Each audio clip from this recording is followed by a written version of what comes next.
Super Mario looks like a banger. Oh my god, who would have thunk? My boy Mario. This game, man. So you haven't watched the direct, I haven't watched correct? the direct. Oh my god, I'm just gonna be like, yeah, there's so much happening. looks so good. I have not so watched much the happening. direct. I mean, I briefly, I didn't focus intently on it because I was busy doing other things, but I like saw things happening in the corner of my eye. You're like, and there's a lot to this game. A lot happening. Firstly, looks beautiful. Really, really good. Got a cool little overworld map. You're going after Bowser. I mean, shocker. Spoiler alert. And you get to play as a bunch of different characters who can all kind of like take advantage of these different powers that you find in and around Mario Wonder. So one of the cool things that I noticed was that you can kind of store a power. So you have a like inventory pack where you can keep a power like in cache, sort of like a Mario Kart. Same thing. You always have two powers essentially, one active and one that is just kind of chilling, and you can swap between the two at any given time. So that lets you do, you know, a bunch of things like interact with the level in very different ways. Like one of the powers that Mario got was a hat that was like a drill that allowed him to drill into like bricks and whatever, but it also allows you to drill into the ground and go underneath like sort of like areas that are closed off, so you can get to areas that you otherwise wouldn't be able to access. Then of course there's like Elephant Mario, that's the big one. Everyone loves Elephant Mario. Everyone hates Elephant Mario on Yoshi, free Yoshi 2022. I love the memes that came out. So there's a lot of those puzzles. I'm not going to prattle them all off because like if you don't want to know about them all, then yeah. But there's some cool. And I think one of the coolest ones was like a bubble sort of power, which allows you to kind of blow bubbles to kill enemies from a distance, but the bubbles can also be used as a platforming piece. So you can like blow a bubble, let it drift in front of you, sprint, hits it just at the apex, and then you can reach inaccessible areas. So like there's going to be a ton of hidden shit that you know, really, really good platforming folk are going to find. So yeah. And then, so these are all separate to what the game calls its like wonder transformations. So these are initiated by stumbling upon a wonder flower, and they're kind of like remix levels. So you've seen examples of this where like the green pipes like become sentient and move around like snakes, which is very, very disturbing. They can sometimes change Mario into a Goomba. They sometimes change the whole perspective of the level. So it goes from 3D to like a top-down 2D. Oh, nice. So yeah, I'm not sure if you have to engage with these or like if it's just a way to give some levels replayability or something like that. I don't know. But they look, based off the ones they showed, the sort of variety between the two, I'm curious to see what other like ones they haven't showed. Yes. Will be present. So yeah. My goodness, this is just such a wide cast of characters as well, and I'm here for it. What the hell is a nabbit? So it's a cool game. Like I'm super, super keen to give this a go. Like there's a lot of invention on display here that I think's been missing from a lot of 2D Mario games. Like the Super Mario Bros. Wii U were fun, but they were not on this sort of level of like, you know, differentiation from other Mario games. So yeah, I'm very excited to play this. It's got a local co-op and then some weird like fucking Dark Souls online co-op, which is super weird. You can kind of see other players running around your world. Yeah, it kind of is. Like you can see other people running around in the world, and if you die, they can revive you. Oh, wow. It's interesting. Can you leave notes for other players? Yeah. Turn back. My God, hole ahead. Mushroom ahead. Yeah. But it's coming out in October. Let me find 2 months. October 20th. Yeah, so it's like soon. It's so soon. Oh, look at Elephant Mario. He's just so cute. Bless Elephant Mario. He's just the cutest thing. He must be protected at all costs. He must. No, Yoshi must be protected at all costs. No, well, Yoshi hasn't been protected. Nintendo doesn't give a fuck about Yoshi, clearly. I mean... damn. Elephant Mario can run across gaps? That's cool. It's a Mario game. I think it's one of those franchises where I know you'll get the typical kind of gamer who's just not into platforming, and they'll look at Mario and go, like I don't get it. But if you're into Mario and Nintendo's platforming nonsense, this looks fantastic. So I'm very keen to see. I'm so keen to see this on an OLED Switch because I think it's going to look fucking good. Shiny. It's going to look good. Yeah. Cool. So that's we just got a showcase on that, basically, giving us a... Yeah, it was like a 20-minute direct, yeah. And there's a new Switch coming out, like a red OLED Switch alongside this. Like if you somehow don't have a Switch yet. Yeah. But yeah. What should we bounce to? We talk about the price of the PlayStation Plus going up quickly. It's a lot. Jesus, yeah, by a considerable amount, yeah. So if you're sitting on a PlayStation, when does this price change go up? Was it instantly? They went bam. That's it. I don't September 6th. Okay, so if you need to up your PS Plus, you've got your annual subscription expiring or not.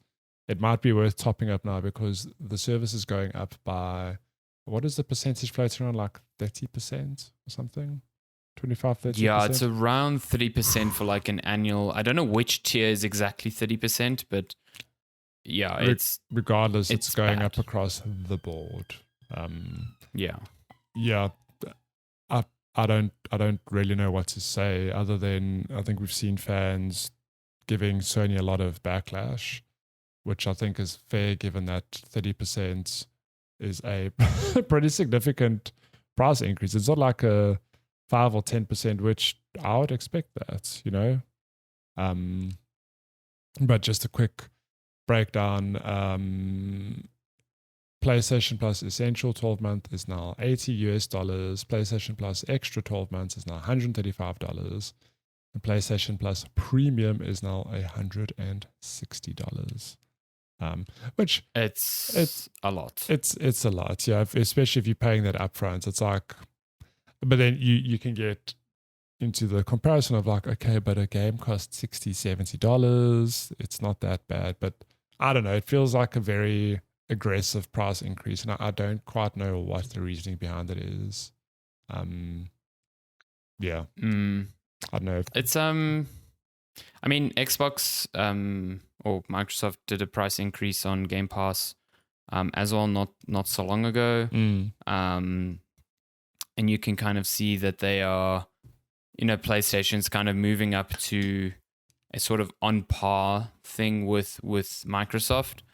But I think the jump to get there has just been more drastic, more jarring. Yeah. And then on top of it, I just think that PlayStation Plus Extra and Premium specifically have not delivered the same sort of content as like a Game Pass. Yeah. So you can sit here and say that, PlayStation Plus Premium and Game Pass Ultimate are the same price, but like Game Pass Ultimate is across 2 platforms, firstly, and just the breadth of content there is just much, much higher. Yeah. You're also getting like big games like Starfield on release day. So yeah, listen, people are going to pay this anyway. Well, at least the $80 essential tier, because like online games are still behind that. So it's just crap. I think I think a 30% increase on anything is just insane. And Sony is rightly getting flack for this move. But yeah, it won't change. But it's good to see that there's sort of like universal like pushback on this. Like this is not okay. Yeah. Should we touch on the Starfield drama we touched on earlier?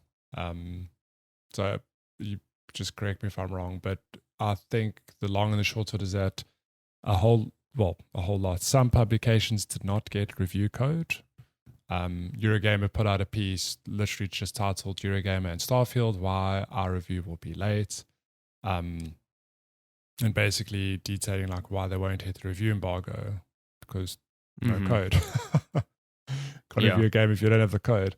But it's funny because I think it has been updated here. But yeah, so update 1, an hour after the publication of this blog, Eurogamer was provided Starfield review code by Bethesda, which is just wow. Like I don't know what the original reasoning was from Bethesda. Like I can't imagine it was an oversight, someone going like, whoops, we just forgot to send Eurogamer a code, or definitely not. Yeah, No, or someone's like, oh shit, they're calling us out, give them the code.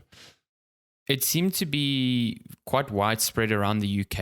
After Eurogamer published this, there were a number of UK publications that were like, yeah, we don't have code either.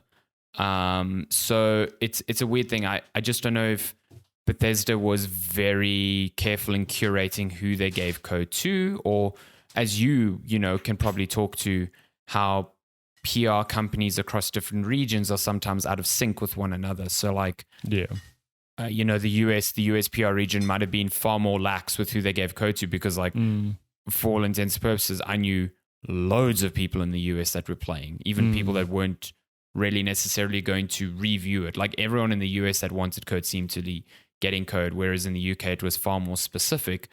Case in point, Digital Foundry, who is owned by Eurogamer, it is a Eurogamer publication, received code. And it was only after, as they specify in the update here, that when Eurogamer questioned why they hadn't received the code, that they were told that they were not going to be getting one. It was not available by Bethesda, and that they explicitly could not use the one that was provided to Digital Foundry. So that tells me there was some sort of like, there was a very careful choice made there to give one to Digital Foundry, because they are the de facto, performance, blah, blah, blah, investigators, and not one to Eurogamer, because they didn't want a review done. And the reason they got one an hour after publication is because like, this is just bad publicity. Yeah. Like a publisher is not like, they don't have to provide review code. It is a privilege to publications,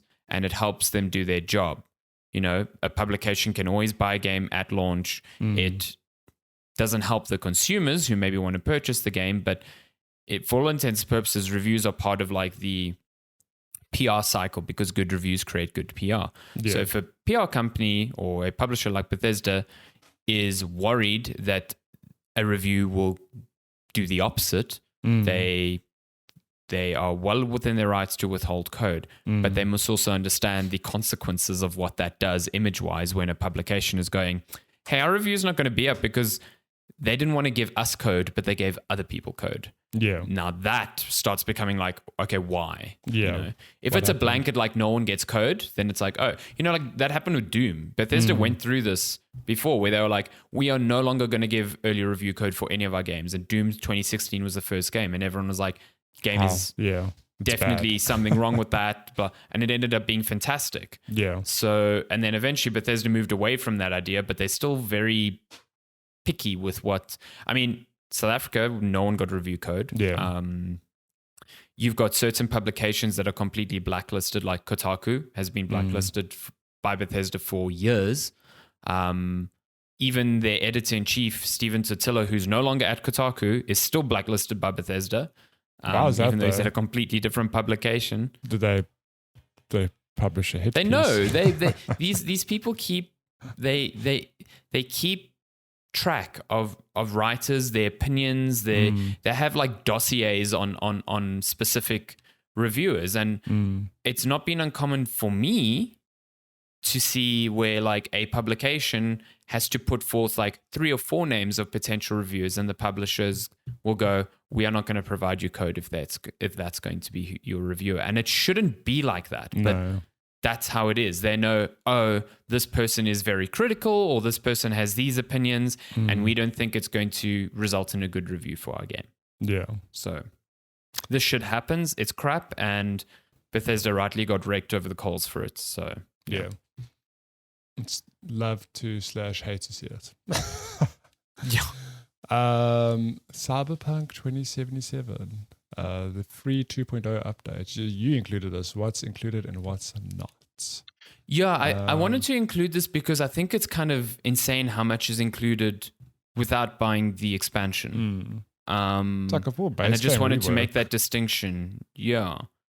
So when the Phantom Liberty comes out, which is what, like later this month? I think it's Jesus, there's so many fucking auto-playing videos on Kotaku. It just scared the shit out of me. September 26th. Jesus Christ, September 26th. It's launching alongside what CD Projekt Red is calling Cyberpunk 2.0, which is like their whole, for all intents and purposes, like a revamp of the game from the ground up.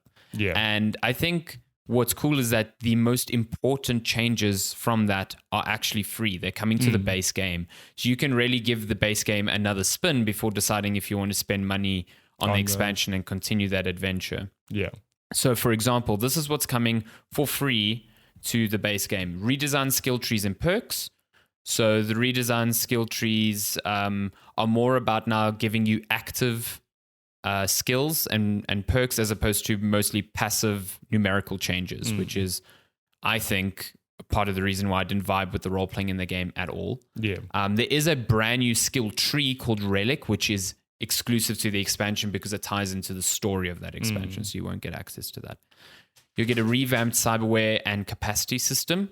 So the cyberware is going to sort of mimic what happens in Edge Runners with cyberpsychosis. So the more cyberware you put on, you will increase like a meter that if you go too far will put you in cyberpsychosis range, which I think is a pretty cool idea. That's cool. And improved vehicle combat and car chases. Nice. Combat AI improvements. So the enemies won't just stand up and let you shoot them in the head. A big one, a new police system, because that police system in the main game is fucking trash. Yeah. It is so shit. So that is a big one. UI and UX improvements. So I agree with this, where Cyberpunk's original UI is very hard to read. It's like, it looks really good, but I do not know how to pass a lot of the information on my HUD. Yeah. So they are revamping this in the update.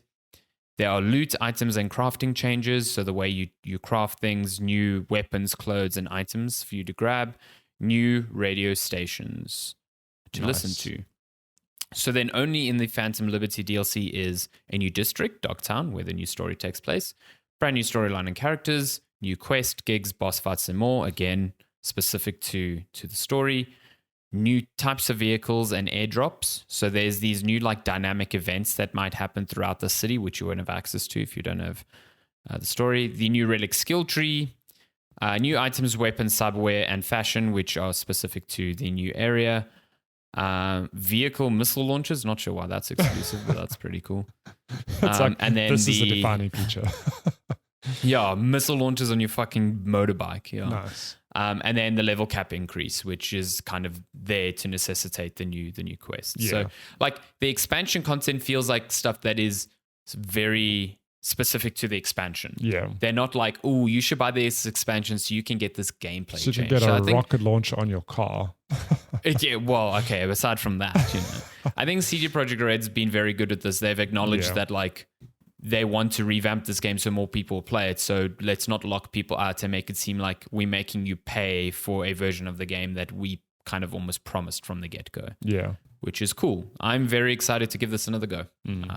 Well, I will take my hats off to CD Projekt Red as well for Cyberpunk did launch in a questionable state for a number of reasons, whatever. But I feel that... When last did you hear about a game being pulled from sale? Yeah. Because of how bad it was. But I think they've done really well to keep supporting this game and fixing it and overhauling it, which... Absolutely. It's to their credit. It's to expect it from that sort of shooter because they are good at doing that. I'm very keen. I won't necessarily replay Cyberpunk because I just, as much as I enjoyed it first time around for the record. But in terms of time, I'm keen to just try out, dip into the expansion, see what's up. The expansion looks sick. Like it, I like the whole espionage vibe it has going for it. So yeah. Last few pieces of news.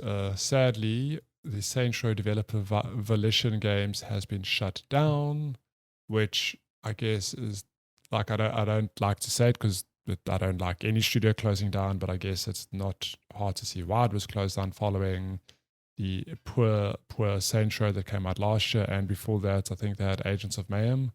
Like I think the studio has just not had good games for a while.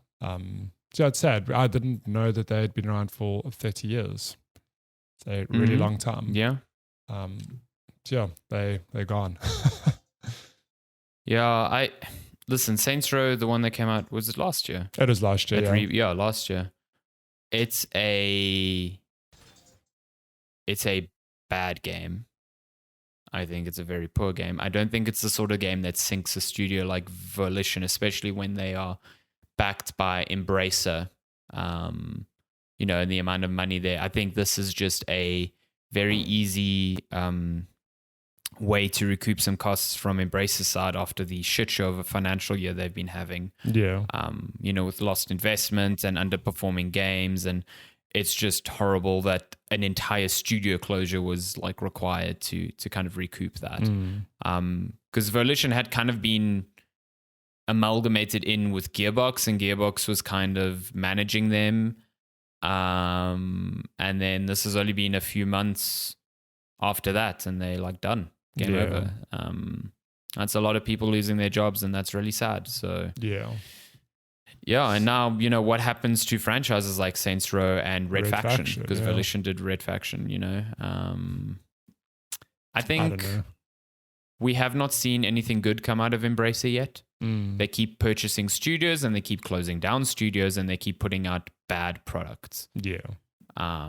So I don't foresee this slowing down. I wouldn't be surprised if you see something like a Gearbox disappearing in the next couple of years. Which is wild to me because Gearbox was at such a peak. Yeah. Last two pieces of news very quickly. PowerWash Simulator, the game you didn't know needed such good crossover DLC but does, is getting Back to the Future content.